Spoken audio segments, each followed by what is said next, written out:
Hi guys, it's Rob from the Builder Investor Podcast. Today we've got Dan Cheetham. He's come to talk about his journey in property. We're just basically going to have a bit of a chit chat and see where we go.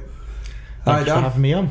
It's nice to be on before it gets too popular and I'm not able to get on it. No, definitely, you'd always be welcome, mate. So, just a little bit about yourself. Obviously, I know you. I've been basically dealing with you now for best part of a year, I would imagine, since we first met. So obviously for people out there that are listening in, just want to give us a bit of a brief description, brief background of what you've been up to so far in your property journey. So I started off in property at about 17 years old, which is when I went on a training course. So before then I always wanted to get into property, and it's not because I had a passion for it. I was a lazy kid, and I'd seen people making money from rental income without having to do an awful lot of work. So I started off as a joinery apprentice and thought that would be my route into it, but I'm not like you, Rob. I've got no DIY skills whatsoever and had to stop that pretty quickly. I fortunately came across a training course, which at the time I was 17 and went on, and that kind of gave me a basic understanding of how to get started in property. So I left my joinery apprenticeship, went to go and work in a high street letting agents, did about a year there. Then was approached by some local HMO developers that went and worked for those guys for a couple of years, and then when I was 20 started on my own and made lots of mistakes during the first couple of years. Since then we've moved into more of a trading business, which is service accommodation management, and we also invest in buy-to-lets and SAs as well. Sounds like you've had a fair old run of it. So what kind of period are we talking there? How many years ago since you started? 26 now. So whatever the math is on that, 8-ish years, something like that. 8 or so years, yeah. So yeah, I mean, from what I've seen, obviously I've gone through your Instagram and your Facebook last night just to see.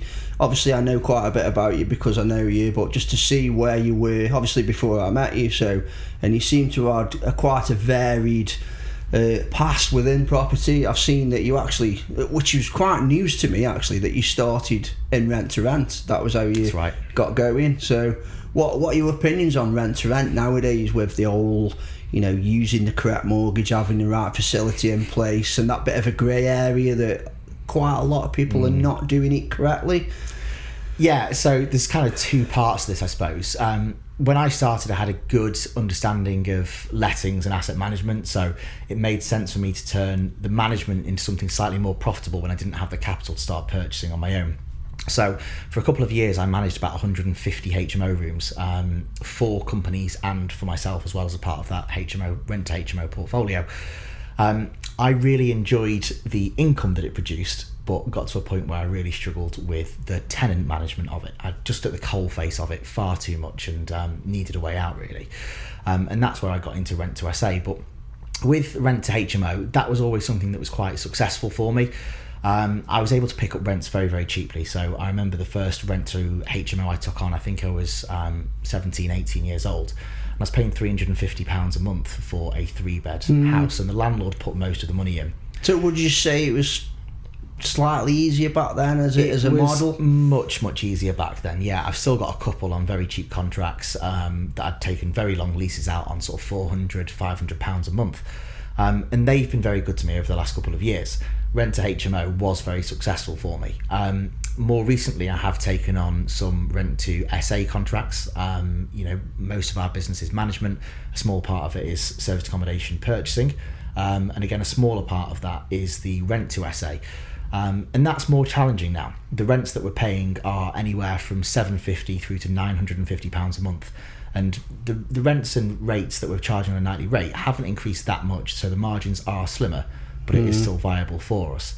The change that most people are going to experience, though, is when the planning permission comes in for SA. Yeah, I've seen about that a couple of days ago. It's going to be a bit of an upheaval for people. That's where I see that it's going to be an upheaval for people that are not doing it correctly in the first place, rather than people that have kind of towed the line and utilised the correct mortgage facility and things like that. Absolutely. I think for most people that are able to access rent-to-rent deals in the first place, you're generally dealing with a landlord that possibly hasn't done things correctly.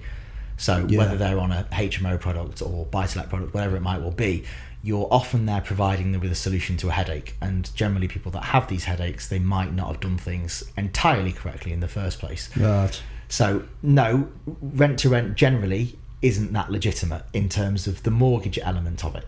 That is something that can be quite challenging for most people to get past. Yeah, I mean, I would imagine 8 years or so ago, obviously when you was doing that, I would imagine that was probably the infancy of rent to rent, because it's, from what I can see, it's not been around that long. Obviously corporate lets have been around for donkey's years, but it's under a different model. I mean, I think you've got the likes of Samuel and people like that have pushed it really hard and probably put it out that the issue that we've got now is every man and his dog's doing it, and when you invite every man and his dog to do something, you generally get people doing things not in the correct way, shall we say. So absolutely. And I think the biggest part that will cause a change, like I've said, is the changes for SA that are coming in, and that will cause a lot of people that are doing rent to rent to have to exit the market there. In terms of making it successful though, it's no different than any other business model. And the biggest key to success with it is making sure that your purchase price or your rent is low. And that's where most people I see nowadays are starting to get themselves into headaches way before any of the planning and licensing starts to come in. Yeah. It's a bit of a topic at the minute, isn't it? It's kind of, there's a lot about it. So, but yeah, it's a good discussion. But yeah, tell me a little bit more. Let's go a bit further back then. Obviously, you mentioned that you actually started as a joinery apprentice, which was kind of, I found that quite interesting, because obviously you know my background. I'm a carpenter joiner. I did a full apprenticeship and everything. What was it that you just didn't take to, or didn't fancy doing, or didn't like? Maybe it's not that I didn't fancy doing it. It was purely down to incompetence, Rob. So it's just not my skill set. To be honest, mate, I love the fact that if someone accepts that they haven't got that skill set, to not try and keep pushing and pushing and pushing. That's I get a lot of respect for people that kind of appreciate that it's not their thing. Are you with me? Yeah, so my granddad and my dad are very skilled in that sort of stuff, and I think it just skipped my generation. So I was, at the time, lazy and impatient. I think there are two attributes that caused me a lot of headache. Being young, I suppose, doesn't it? Absolutely. But also I think were drivers in the fact that I initially took a leap to get into property, and have helped from an acceleration point of view with that as well, because I wasn't prepared to sit there and go through a 3-year apprenticeship where on the first year I was literally pushing a wheelbarrow around for £2.75 an hour. Yeah. So I struggled with it for lots of different reasons. But really it was because I wasn't this property investor. I wasn't this property millionaire that at 17 I thought I could be. I'm not blaming the course for that, but pretty much all I heard at that age was I could buy a house, rent it by the room, and then live on the beach, and I could buy that house with a credit card. So I left the training course, and on the lunch break called my bank and asked for a credit card, and they told me to do one. I'm 17, you can't have one until you're 18. So the reality started to set in relatively quickly. Yeah. But for me, it was always about how do I get into property and what was the method for me. So I didn't necessarily want to go and work in an employed role. It was always a case of trying to find my niche or my route into owning property, developing property, etc.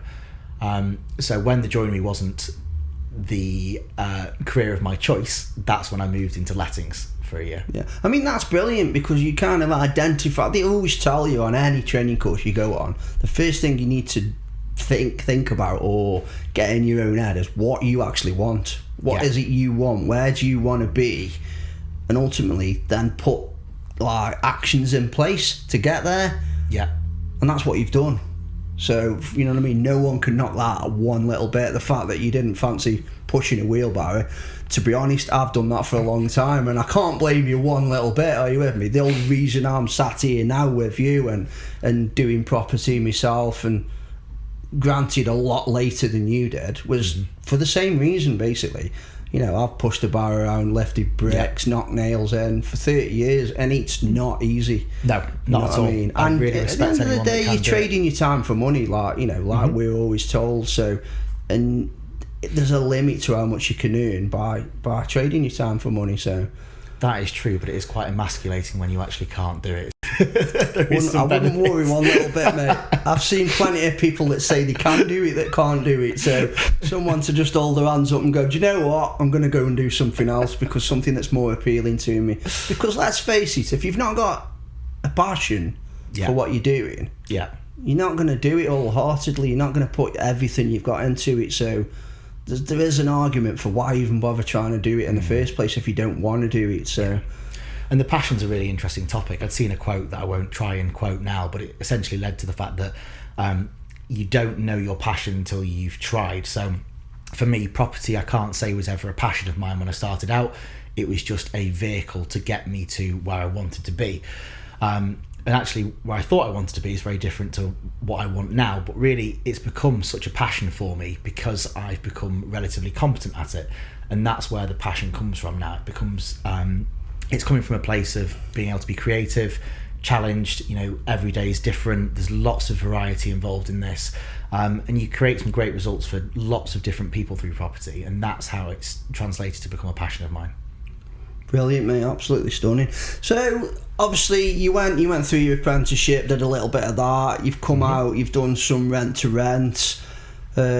Obviously you've got your lettings experience in there that's all kind of tied in together. So when did your stays actually come about? Is that something that's over the last few years or? Yeah, so when I'd left working for the HMO developer, that was a fantastic experience for me. They developed 60 HMOs in 3 years and they offered a source, renovate and let model. So I got a really good understanding of all the different steps in property. And then again, from having a background in single let management, it all started to add together that my background or my skill set would lend itself very well to asset management. And I'd found a rent to HMO deal that was a little bit tight on the numbers, again, because the rent compared to the amount of bedrooms didn't lend itself well to HMO. I'd come off the back of some interesting business partnerships. When I was 20, the first property that I purchased was an office block in Crewe. I'd done a JV with a builder. Nice easy one for your first one. Absolutely, yeah. We were going to convert that to an 8-bed all-ensuite HMO. It was a builder that was a friend of mine, and basically my role was to find the property and find the investor who would fund the purchase. So once it had refinanced and the build had been done, we'd split it 50-50 and take the cash flow out of it. So basically a JV deal between you and them, yeah. And the builder was going to do that refurb at cost, and the initial cost was £60,000. On the day we completed, the builder called me and said, have we definitely completed? And I said, yep, we have, it's ours. He said, great, I need to speak to you. And I thought, fantastic, okay, let's get going. He said, the refurb's gone up slightly. I said, how much by? And he said, £100,000. It's not gone to 100, it's gone up. Up by 100,000. Up by £100,000. So not a very good build then if he'd under anticipated how much the cost was going to be over by 100 grand. And equally, I don't think I was a great JV partner for doing everything on a handshake at that point either. Yeah. But that was a really good learning experience for me. We ended up selling that because I didn't want to develop it out with somebody that I struggled to trust as a result of the way that conversation went. And we did well out of it. We got the planning permission, which was a great experience for me. Sold that building, made a profit. But other things were happening at that time as well. So the youth, the naivety, the desire to go really quickly meant that I'd done other sort of contracting work for people and also lent my life savings to an investor in the northeast. So the sort of agreement was he would mentor me for a year if I lent him about £25,000. Right, okay. Roughly when I'd just completed on that office block and had the news that the refurb had gone up, he called me and let me know that he had lost that money and that he's moving to Thailand. Nice. So yes, I've not heard from him since, and it wasn't just my money. He'd taken quite a good chunk, but again, lots of learning here about who to trust. So I take it there was no loan agreement or nothing in place with that one? Or there was a loan agreement, but I don't think my very small sum would be preferenced in his long list of larger creditors. Right, okay. That owed him, yeah. Hey, we've got police going past at the minute. If you can just hear that on the recording. Not coming here, are they, Rob? Not coming here, no. So yeah, I think he took a couple of £1 million worth of money, and as much as it was insanely painful for me at the time, it was a great learning experience. And combine that with other things, I got to a point where I was more sceptical and then wanted to slow down in my... To be honest, approach. mate, after what you've just said, I've got a newfound respect for you because I've not heard that story. Right, okay. And it's kind of, obviously, you've got stung by the builder, then you get stung by this other guy as well. I'm surprised you just didn't give up and go back to being a joiner. Okay, well, that's how bad joinery was. Yeah, it must have really not liked it, yeah. Well, in the same month, actually, the people that I was working with doing a lot of the lettings consultancy when I'd left the HMO developers, they had stopped paying my invoices. So they owed me £7,000. I ended up taking them to court and winning. But I'd lost essentially most of my income from doing the contracting work for them. I'd lost my life savings and now had a building that didn't have planning permission and a relatively untrustworthy JV partner, and I didn't know how I'd figure out selling that or getting out of it. But I had this 120 grand of investor debt. Right. So that was October. Don't ask me what year. It must have been 2018 maybe.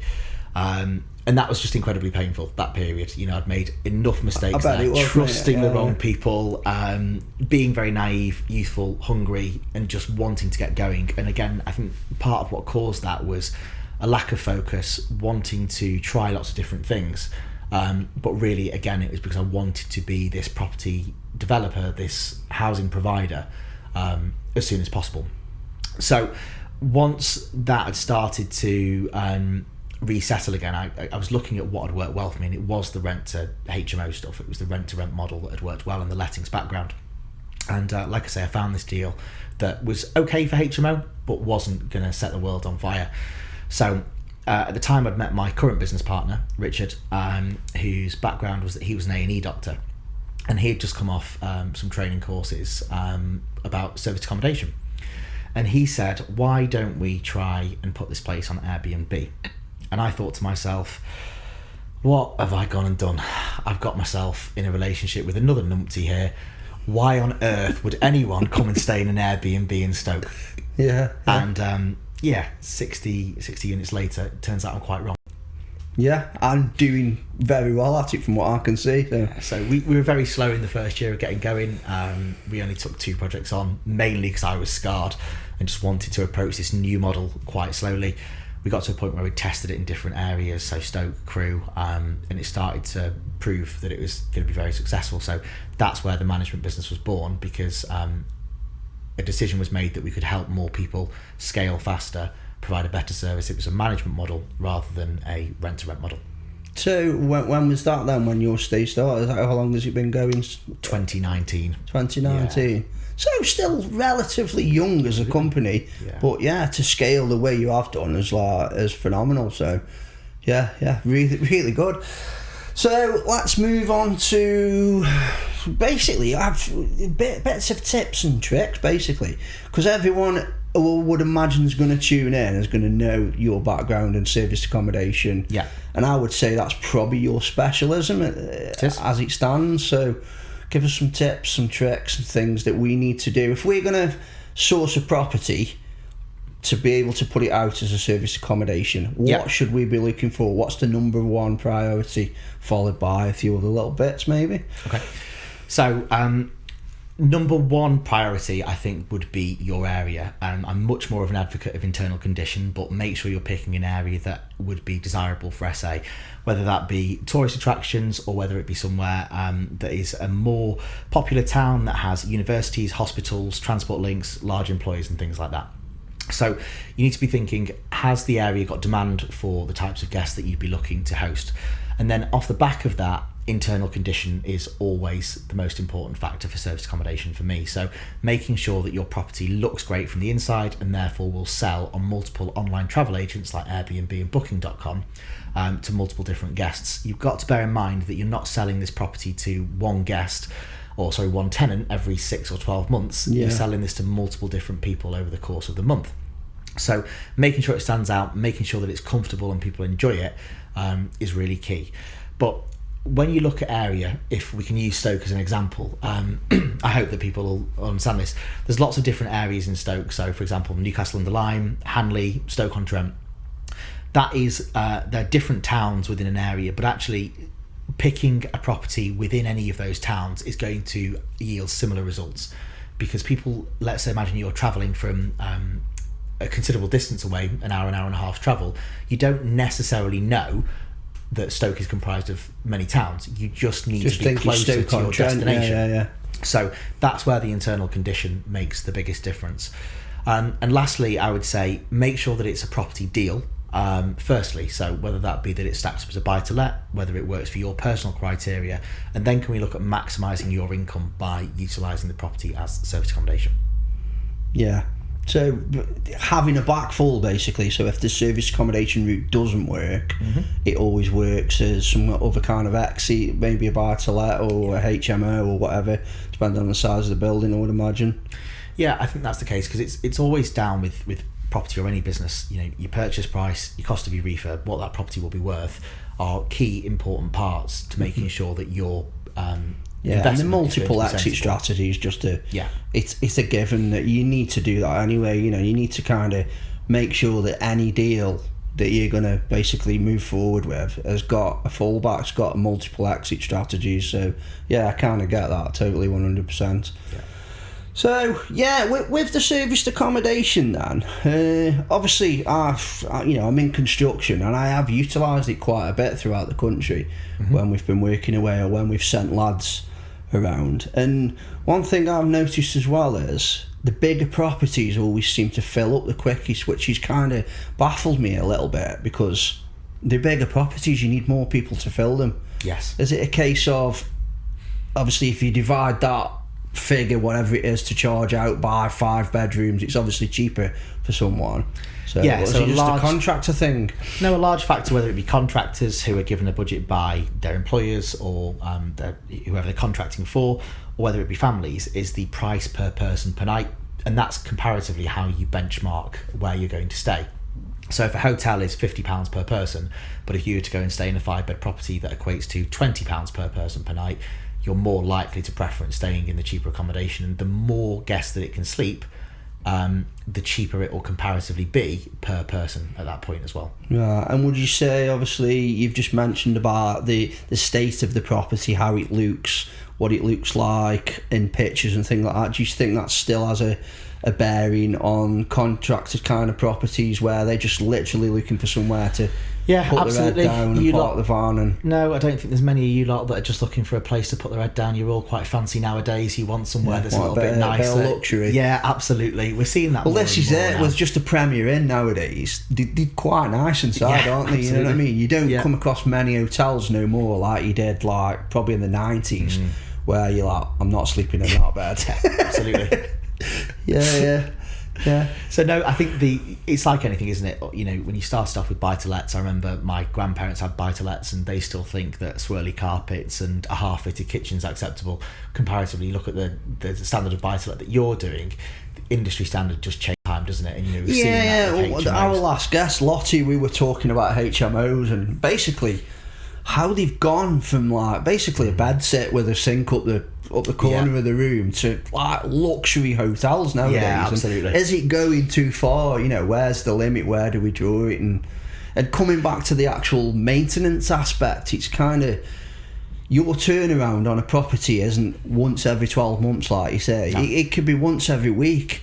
So obviously, keeping that property in the condition that it shows in the pictures. I take it that's vital, otherwise you're going to have guests turning up saying this isn't what we've seen in the pictures. And for anyone that's new to service accommodation, you'll know that, well, you should know that's a very seasonal issue for us. So if you look at the contractor market, yes, they are generally a little bit quieter with their complaints, but it doesn't mean that they're dissatisfied. So it does mean that they're dissatisfied. So with the contractors, what you will spot is that they won't rebook and stay at the same property again if they aren't happy with it. They might not translate that to a review. With your weekend guests, they're not likely to stay the next weekend anyway. They've been here for that purpose and they're done. Yeah. They will turn that negative complaint into a review. So it's deciding on what's a worse consequence, really. Do you want the IP or the listing value to drop through your weekend ratings, or do you want to lose the contractor booking? Both of those two things are things you need to be avoiding. You need to be making sure that your property is in good condition, so you get that rebooking from the contractor, the good review from the leisure guest, and that way you're going to have more and more business because the value of that listing looks better online. So On the back of that then, would you say that a lot of people that are getting into SA kind of under-anticipate that as a cost? The fact that once it's been done up to the like pristine condition, you've got to keep it like that, and obviously that's not cheap when you've got heavy foot traffic, people in and out all the time. I think with any property strategy, people tend to underestimate that cost, whether it be buy-to-lets, whether it be HMOs. Coming from a HMO background, I am a massive fan of SA because of the asset management side of it. The properties are kept in much better condition than what I've seen HMOs. For me, most HMOs have a very distinct smell when you go into them. With service accommodation properties, they are almost pristine every time you go in after a change. Do you think that's due to inspection though, that the fact that an HMO will be inspected every 6 months, every 12 months or so? Or that's definitely part of the issue. So whilst the SA grosses more income and might translate to a similar income in your back pocket as HMO, actually the property's being protected for multiple different reasons. So you're accountable to every guest. It's reset back to its initial condition every time the cleaner goes in there. And also the guests tend to treat the property much like a hotel, whereas tenants don't do that. The difference for me treats was it like a home, yeah. Tenants treating it like a home. I know my rights. I'm not paying my rent. You don't get inside that HMO room for 3 months. Whereas actually the beautiful thing about guests is they're generally very grateful for the stay that they've had. They're very appreciative, and they tend to be a more respectful customer of the property, in my experience. Fairly good. So yeah, just going back to something that I saw on your, I think it was Instagram or Facebook. Yep. An incident with some lock boxes where you had some furniture took. Yes. I understand if you don't want to talk about that, but it's kind of, we all learn from like experiences like this. Happy to chat about it and all the other mistakes we've covered so far. So when I started off in property management, we'd use the lock boxes, so the key coded ones, master lock boxes. And for me, that was always something that was really bizarre. I thought, this surely can't be safe. But I thought we use them for sites, for building sites. Obviously, we don't want to be cutting 10 keys for different tradesmen, so we put a lockbox on. And we've had a few sites like where they've just managed to get into the lockbox, don't know how. Obviously, we've got 20 tradesmen that know the code, so it only takes one of them in the pub to let that code out, and everyone's got access to it, don't they, I suppose? Yeah. So with the HMO management, they all had these lock boxes on, and like I say, for years and years, I never had any issues at all.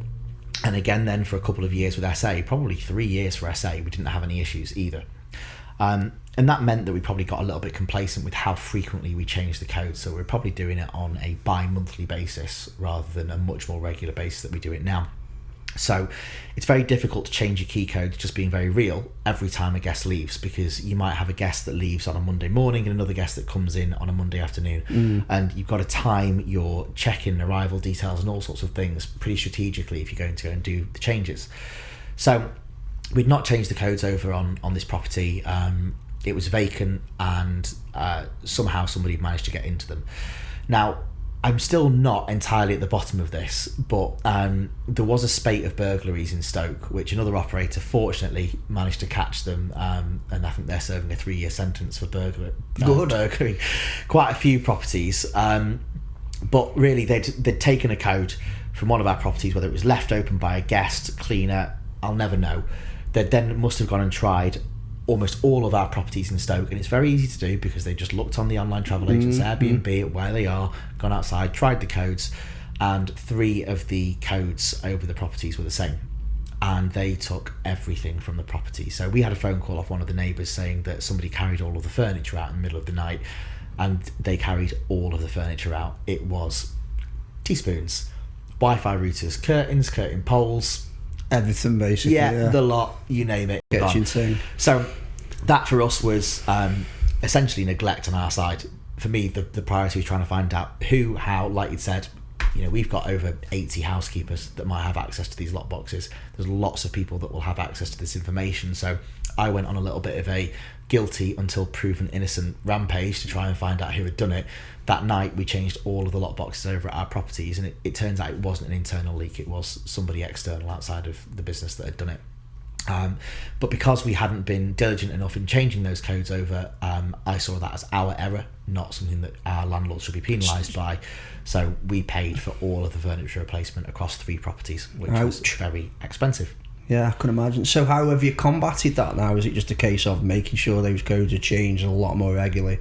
Yeah, not just that, making sure the codes are changed regularly. A lot of our landlords have opted for different locks on the properties now, so they don't have to use those. CCTV signage, lots of different things within the property as well to make sure that we limit that level of risk. Again, looking at void periods within properties and things, changing the way that we list properties so that people can't see them as easily online for that perspective. So it's difficult, isn't it? Because standing there like with a shotgun, it's kind of what can you do? It's, you know, you've got to get your guests in and out of the properties, and it's physical impossibility to just meet every guest at the property and let them in. It's kind of it's not going to happen, is it? So. Yeah, I think there's a bit of a hole in the market there for some kind of electronic device that kind of opens properties at a certain time, or at the push of a button on a computer or something like that. Yeah, there's lots of digital locks and things. Again, they can be more laborious. We've got some of those in our properties to change the codes over. But really, I don't think that you're ever going to fully mitigate this risk. I think if a criminal wants to break into your property, they can do it. So, which is why we've got insurance companies, and it kind of it's just mitigating bleeding us dry as well. Yeah, and just making sure that your property is less attractive than others, unfortunately. Right. Yeah. So obviously we know that you've done rent to rent. We know that you're absolutely smashing the serviced accommodation route at the moment. And if anyone does want to actually get a property let out by Dan, I'm sure they can find him on Instagram, Facebook. We'll give you his details later. So what else have you been doing in the world of property? I see you actually trying to buy a few buy-to-lets yourself now and kind of diversify a little bit, maybe. It's really just kind of going back to that same goal. So my goal was always to be a housing provider or a landlord and own stock, so that you can get the benefits of ownership. And the best route for me to do that was to have a trading business that when it produced any profit, we could then move over into the investment or holding company. So that's what we're doing now. We're buying buy-to-lets and essays predominantly. I'm relatively open in my criteria because I've done all sorts of different stuff in the past, so it's looking on a deal-by-deal basis, and again, relatively open from an area perspective as well. So that's what it is. It's just moving any of the money over from the trading business over to the investment business, but it's something that we've struggled with for a couple of years now. I think we bought our first buy-to-let in maybe 2021. We bought it through Lottie, so better off asking her in truth. Yeah. And that's been fantastic for us, but during COVID I found it more difficult with the time availability that I've got to go out and find good quality deals, and I think there's been a bit of a shift more recently that we are finding good deals, so we've raised some investor finance to enable us to purchase those, and that'll be quite a focus for us for the next 12-24 months. So how are you finding that at the moment? Obviously finding investor finance, that's a big thing, and it's in this industry that I see people struggle with probably the most. Finding someone that's going to basically have a JV with you, give you a loan, whatever the stipulation is, whatever criteria you've got in order to be able to buy them properties, finding that person is the stumbling block that most people struggle with. It's not too much of a difficulty for me. I'd say raising investor funds is probably one of my strongest skill sets. Finding the deals, less so we tend to use sources, and I think the reason we do that is because we can find or see more deals brought to us by more people more easily, and allows us to still stay focused on our day-to-day trading business as well, rather than being out and doing lots of viewings. Now, sources have got a very mixed reputation, but as long as you know how to stack a deal, I don't think there's much more to it really. Can I double check their work? Can I do on it? That's the one, checking their numbers as well as them checking them. It's a lot of people put too much faith in sourcing agents. Are you with me? It's kind of, at the end of the day, they're human just like us. They make mistakes. So if you're not going to check the numbers buying a deal, then more fool you kind of thing. Are you with me? I'd literally just see it as they're bringing you an opportunity to look at something that is semi-packaged up with a little bit of DD that you can then go and do yourself, but really they're bringing you something that should be below market value, cheap, discounted, or there's an opportunity for some uplift on the back end of it.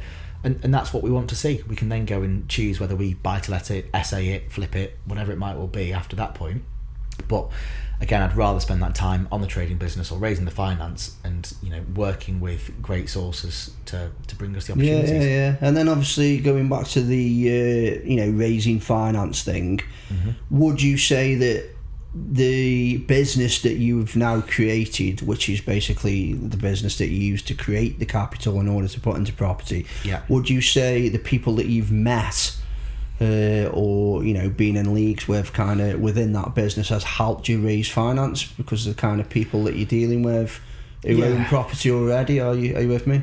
I don't think I've ever taken investment from any of the clients that we've got, but what it has done is allowed us to demonstrate, I suppose, a set of values, consistency, time in the market. It's not always the people. What I've found anyway, personally, with finding, you know, investments is it's not always the people that you're speaking to. It's people they know or people that they know of someone who knows someone. It's your net's got to be as wide as possible. Absolutely. You know what I mean? It's not just the people that are in front of you. It's the people behind you. It's the people who they know. And everyone knows. What is it? An average of 150 people, and they know 150 people, and that net goes far and wide. Yeah, exactly. Yeah, so getting yourself out there, in my opinion, hence why I post ridiculous amounts on Instagram, Facebook, very well, hasn't it? And that's what's worked for me. I think everyone needs their own strategy, don't they, in doing it, and it's not a one. You know, it's not a one thing kind of. I certainly don't have a strategic formula or 5 steps in order to raise finance, other than just being honest and transparent, doing what you say you're going to do. That's a big one for me. Yeah, actually doing what you say you're going to do, because the amount of people that have got all of this, and they'll say they're going to do this and do that, and then they do absolutely bugger all. Exactly. Yeah, and just separating yourself from that, and just providing value along the way, and it comes. I don't know how we've raised the money. In truth, I think it is just those things. But sometimes there's a bit of luck involved as well. Definitely, yeah. There's definitely luck, and equally, you know, been for more curries in the last 12 months than, you know, I have done in the 25 years previously. So definitely getting out there and meeting people, and the old property and poppadoms thing. I reckon that networking event is probably going to get a mention in every podcast I do, I would imagine. But you don't go a day without mentioning it anymore, do you? It's a great event, and like I said to Lottie, who was on last, I really am an advocate of it, because when I started out, it was where I met you, it was where I met Lottie. To be honest, I reckon probably 80% of the guests that will come on this podcast will, you know, have come from there. I'll probably met them at that event. So I've got a lot of time for that event, and for James, you know, the guy who's organised it. So absolutely. So that, to be honest, mate, is some real good, valuable information. And the reason, you know, I didn't mean to put you on the spot at all with the lock boxes, but I just think things like, you know, things where mistakes have been made, if people hear about them, it might stop them making that mistake themselves. Absolutely, it's valuable information, isn't it? I think it's just remembering not to get complacent with it. And again, you learn from everybody else's mistakes. You're going to have issues and headaches, so just knowing that these things are going to come. It's just part and parcel of business. There's always going to be headaches and problems to solve. It's obviously all about how you deal with them. Big respect as well with the fact that you put it out there, you put it on social media and let people know, and a lot of people don't, and that's probably one of the big things with social media. It's everything's bright and shiny and none of the bad stuff's shown. And well, like we discussed, it's not my most expensive learning curve to date, so you go through and you do them, and every time you're better for them, and it's really no big deal. I think you just get so much better at dealing with those issues and more competent at doing it every time you go through them. And then just going back to the P&P, the property and poppadoms, I understand that you are not actually hosting one of the events as well. That's right, with Lottie. So we're hosting Cheshire West, which is essentially Chester. So I think I'd been to most of the Stoke ones for year one, and then James approached me and said, would you like to host the Cheshire West event? And said yes, because I'd like to get better at public speaking. I think it's a great event. I'd like to be a part of it, and just spread the word of property and poppadoms, because, you know, we've all attended the networking events of years gone by where you sit there in a room and be bored to tears by somebody talking about a lease option, like BNI or something like that, where you kind of regimented and you get told off. Don't get me started on BNI. I did one. I couldn't stomach it. It wasn't for me at all. I prefer a much more relaxed atmosphere of, sitting down, having a curry, chatting to whoever you want, and there's quite a lot of networking events about there at the minute, and I think it's a good time for stuff like that. It's there's a lot about, and people, I think now, although they probably think they've not got it easier because of the aspects that we discussed earlier about rent to rent and rents in general being so high at the moment, the other way that they have got it easier is there's so much on the internet with the way of education. There's so many events going on. It's kind of, you've only got to turn around and there's an event going on behind you, kind of thing. So and again, with the fact that it's easier, it's always swings and roundabouts, isn't it? Because whilst rents were relatively low a long time ago, there were lots of people that were wanting to go after those deals, whereas now it's becoming a little bit harder. There are less educated investors going after those deals. So it's the same sort of supply and demand thing. When things get tough, people tend to avoid it and steer away from it. Yeah, definitely, mate. Yeah, that's been a real good chat, mate, and I'm really glad I asked you to come on because we've had some valuable insight there. No, thank you very much for having me, appreciate it. Now, if anyone wants to get hold of you, how can they do so? I've noticed you've been posting a lot more as well on social media. Yes, I've always done well out of Facebook, to be honest, and trying to move that over to LinkedIn because I think people are having some good success out of that. So, yeah, Dan Cheetham on Facebook, same on Instagram, I think it's Dan Cheetham Property, and then LinkedIn as well. Any of those, get hold of me on there. Right, guys, thanks for watching, and we will see you again on the next episode. See you in a bit.